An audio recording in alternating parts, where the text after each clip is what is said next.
Muy bien, estamos listos para la entrevista y vamos con lo anunciado. Nos acompaña Patricia Donaire, congresista de Peruanos por el Cambio. Le damos la más cordial bienvenida, congresista. ¿Qué tal? Muy bien, muchas gracias. A usted muchísimas gracias por acompañarnos.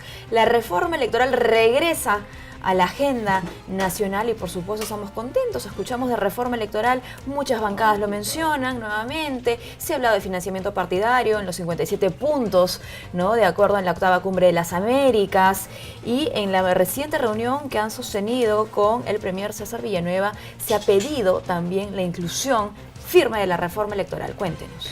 Bueno, sí, la verdad que por un lado una gran satisfacción que finalmente se dé cuenta que la reforma electoral era un tema pendiente, era un tema que era necesario tomarlo con la seriedad del asunto. En su momento pues se hablaron de caprichos personales y de un grupo de reforma y mira, ¿en qué circunstancias nos encontramos ahora?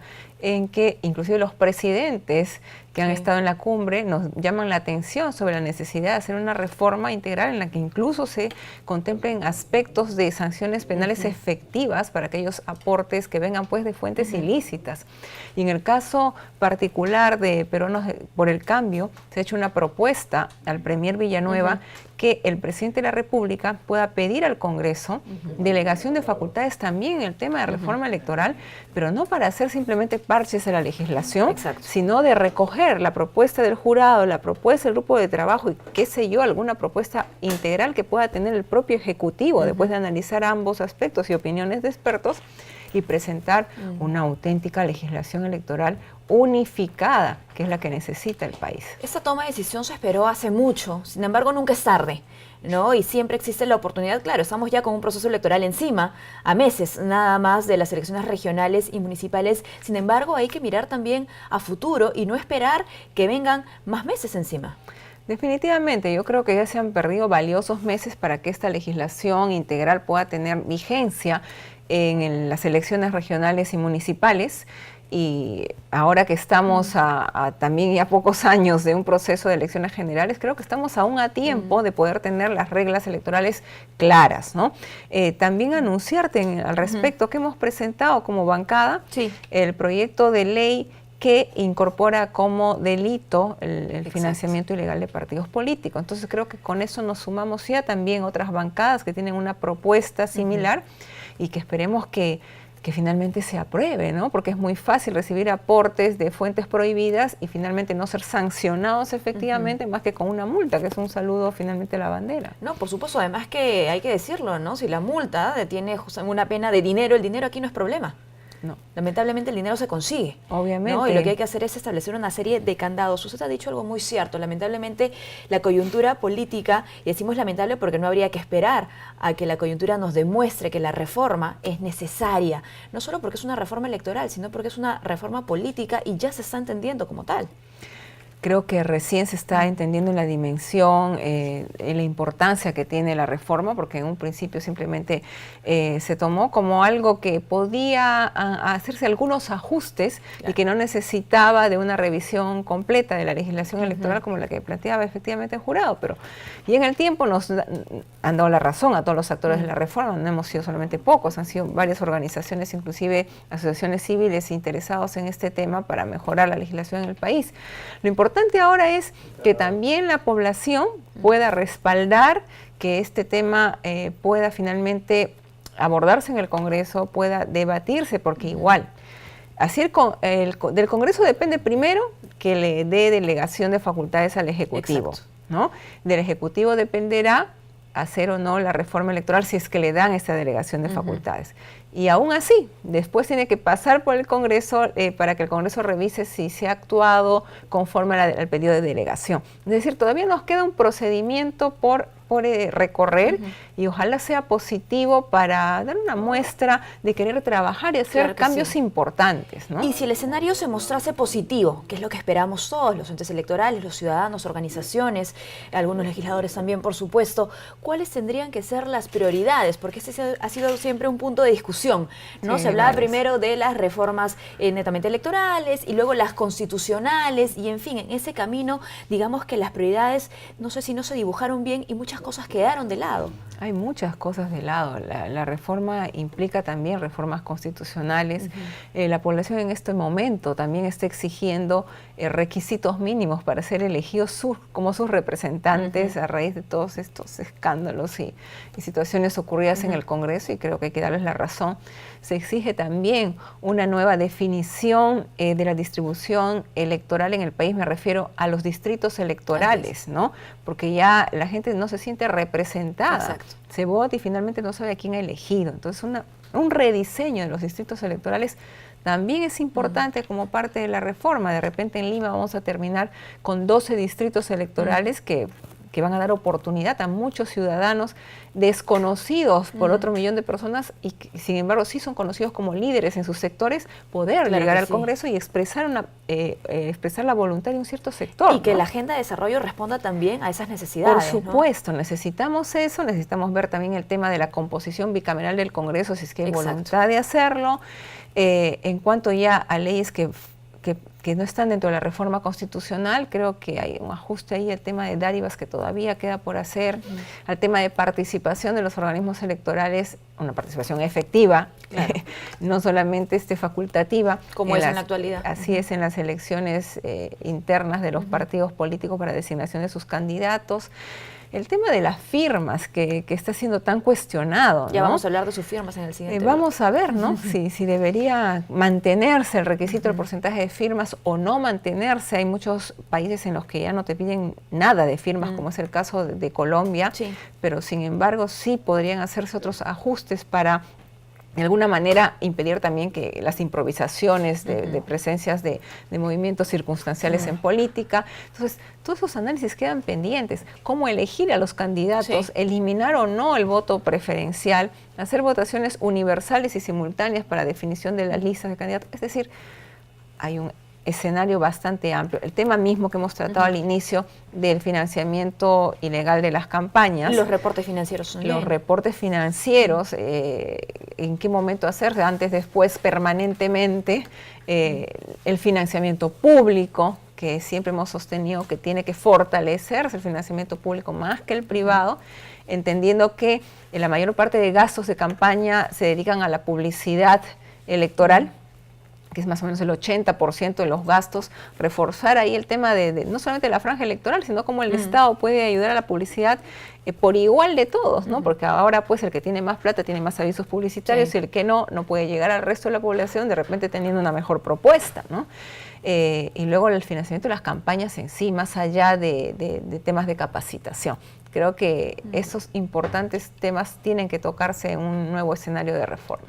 Ahora, yendo con los impedimentos que muchas veces traen consigo cierta polémica, ¿no? ¿Cómo encontrar un balance justamente entre esas restricciones y la transparencia, ¿no? Por ejemplo, cuando hablaba usted de financiamiento público, o financiamiento en general, privado, mejor dicho, acá en este espacio siempre se decía pues que lo mejor era ser transparentes, ¿no? No prohibir tanto el financiamiento, sino en realidad transparentar todo, los ingresos, las personas y quiénes están detrás de cada campaña. Eso se pretendió hacer en la reforma, viendo que todos los aportes sean bancarizados, creo que hasta ahí se llegó. Sí, eso pero, a ver, de repente se ha puesto el límite a los partidos, pero hay un artículo que no recuerdo el número, en donde los candidatos como individuos sí se les exonera de los montos que se establecen para los aportes. Entonces, siempre hay una forma de sacar la vuelta a la ley y de eso no se trata. Por eso es que la transparencia tiene que ser absoluta. Y si vamos a caminar hacia eso, yo creo que fortaleciendo el financiamiento público vamos a tener una garantía mayor. Lógico que va a generar ciertas resistencias, pero creo que es importante ese camino más que el privado, ¿no? Y luego en el tema de las dádivas, yo siempre he sostenido, para mí la idea era excluirlas completamente. Claro que creo que al jurado les creaba un problema en esos momentos en el tema administrativo. Pero, del seguimiento. Pero lo que pasa es que estamos acostumbrados a jugar con la situación, la pobreza de la gente. Y en campañas electorales la gente espera recibir algo. Uno cuando se va como candidato, si no tiene los medios suficientes, no estás en igualdad de condiciones con el que sí lo tiene. Llegas y la gente lamentablemente te dice, yo no como papel, ¿qué me estás trayendo a cambio de mi voto? Entonces, con las dádivas estamos favoreciendo esta falta de conciencia política de la población que tiene que cambiar. Bueno, es que eso es un trabajo que tiene que darse de manera paralela, ¿no? Así como se hacen modificaciones a la normativa, se tiene que trabajar en una cultura de educación electoral, que es tan importante. De educación electoral, y es otro tema que tiene que hacer el Ejecutivo, un cierre de brechas también para que las desigualdades sociales y económicas pues se vayan acortando, ¿no? Creo que eso puede contribuir y jugar a favor también. En esta necesidad de reforma electoral, decía yo al inicio, se ha regresado, otras bancadas también así lo han anunciado, ¿no? Congresistas de Acción Popular, Nuevo Perú, de Frente Amplio, el partido aprista, el bloque incluso de Kenji Fujimori han considerado que se debe rectificar con urgencia los parches a la legislación electoral, ¿no? Ahora, eso no sorprende porque en realidad siempre ha habido un consenso, ¿no? Creo que siempre se ha hablado de esta necesidad, pero ha faltado acción. ¿Qué nos garantiza que esta vez efectivamente pasemos a ello?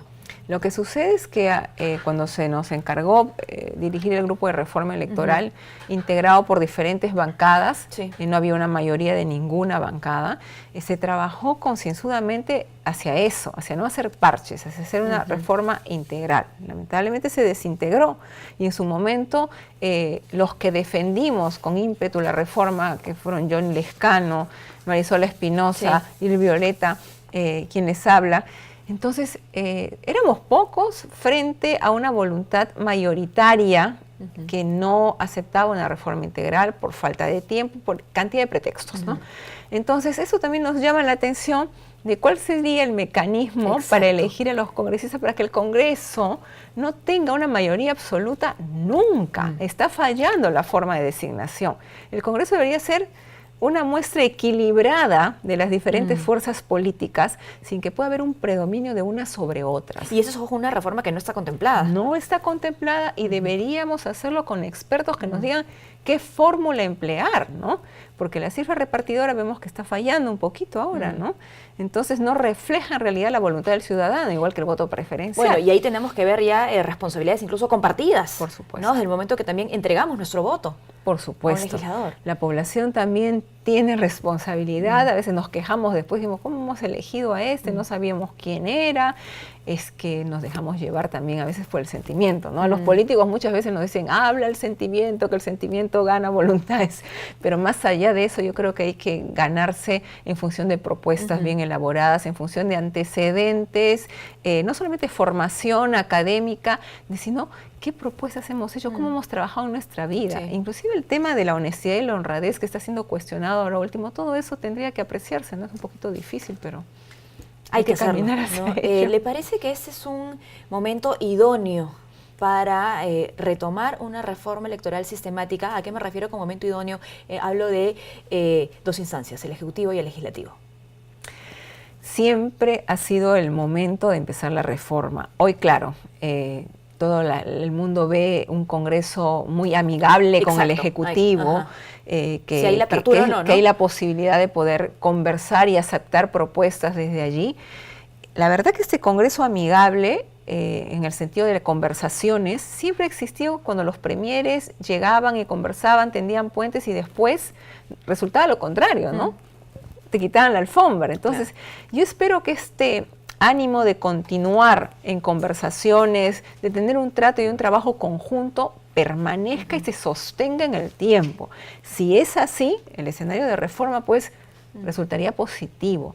Pero yo no sé qué tanto pueda cambiar el ánimo respecto a una reforma integral de hace un año a este año, porque son temas Estamos hablando de los mismos actores, en realidad, además. Bueno, en su momento, Úrsula Letona señaló que sí, que estamos en camino a una reforma integral, pero que hay que aprobar leyes ahorita porque es necesario y urgente. Por supuesto, ahí se hicieron justamente estas dos etapas, exacto, ¿no? Hasta 3 etapas. Hay que retomar estas palabras de la presidenta de la Comisión de Constitución y ponerlas en escena ahora muy bien. Ya avanzaste en lo inicial, ahora vamos hacia lo integral. A ver qué sucede, ojalá. Bueno, sin duda se espera lo mejor para esta reforma electoral que, repetimos, es una reforma política y tiene que darse de esta manera, sistemática, contemplando todos los escenarios, ¿no? En favor siempre del ciudadano, El ciudadano ¿Qué es la prioridad? Es la prioridad. Para él es la reforma. Y es el que nos elige, ¿no? Para poder legislar a favor de todo el país, no solamente de un sector. Bueno, hablemos también entonces, ¿qué le parece sobre la posible eliminación de la inmunidad? Este es un proyecto ya de carácter personal. Usted ha presentado un proyecto de ley y se ha acercado incluso a solicitar un kit de recolección de firmas. ¿Qué tipo de mecanismo paralelo estaría usted pensando poner a prueba con los ciudadanos? A ver, hay dos escenarios diferentes, ¿no? El proyecto que no es personal, sino de la bancada, viene con el respaldo de la bancada y también de otros congresistas, como en su momento se sumó Kenji Fujimori para también aprobar el pedido de eliminar la inmunidad. Y el escenario que viene de la población, que son todos ustedes. A raíz de una entrevista que tuvimos en un medio radial, nos llamaron y nos dijeron: congresista, vemos que el escenario del Congreso va a ser complicado y la población sí quiere la eliminación de la inmunidad, así que ¿cómo intervenimos nosotros? Entonces dije, bueno, hay que ver el tema del referéndum.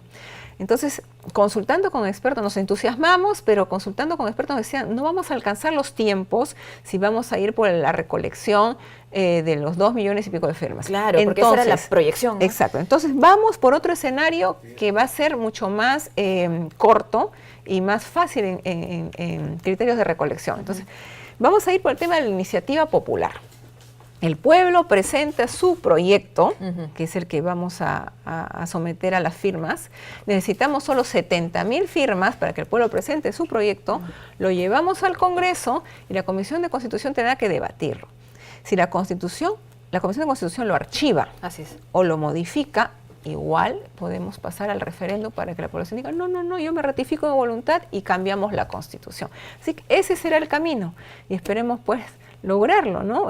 Todos juntos. Esto no es un tema de protagonismo ni afán personal, sino es un tema que nos respalda a los legisladores que hemos presentado la por supuesto, y en la calle se va a contrastar. Así ¿no? es. Efectivamente. Ahora, las reacciones que ha traído este proyecto de ley, incluso el acercamiento que ha tenido usted a OMPE para adquirir el kit electoral, han sido diversas.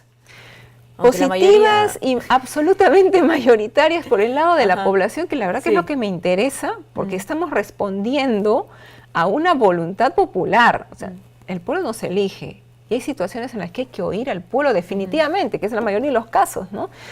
Y por el lado del Congreso, sí, pues hay cierta resistencia, ¿no? Porque me dicen, oye, pero nos vamos a quedar sin protección. Claro, pero usted dice que no hay nada, si no hay nada que temer, ¿por qué, no? Si yo no tengo nada que temer, me inventarán denuncias, me las inventarán y yo sabré defenderme de ellas, porque si no tienen pruebas objetivas de las denuncias que presenten, pues tranquilo, ¿no? ¿Y qué ha sido el argumento que se ha puesto de manifiesto, ¿no? Cuando hay otros funcionarios que tampoco tienen inmunidad y que no son víctimas de ese tipo de acciones. Por supuesto, los alcaldes, los gobernadores regionales, los ministros están permanentemente expuestos a denuncia jamás va a ser suficiente. Así es, y se han defendido de muchos, entiendo que varios, y han salido bien librados, entonces no hay que temer, hay que actuar correctamente, y si ya un mecanismo obsoleto como eso no cumple el papel que en su principio debió cumplir, pues hay que derogarlo. Mira, ahorita estamos en una situación en la que estamos discutiendo, interpretando, en el caso de aquellos congresistas que se les está pidiendo levantamiento de inmunidad, a otros que ya están siendo, que han sido sentenciados y pidiendo prisión efectiva. ¿Qué hacemos? Dicen, no, que ellos han cometido el delito antes de entrar al Congreso. Muy bien, no le ampara la inmunidad, pero otros vienen y nos dicen, no hay una interpretación constitucional que dice que aún la inmunidad de proceso les asiste. Mira, evitemos esos escenarios. Deroguemos ese párrafo de la Constitución y nos evitamos interpretaciones que al final terminan pues respaldando y ayudando y contribuyendo a la corrupción. Finalmente, su opinión sobre el proyecto de ley que pide 3 años de militancia para postular a la presidencia. Es un proyecto que está siendo levantado recién, con más fuerza dentro de los espacios públicos. Sin embargo, ese proyecto ha sido presentado por el congresista Müller.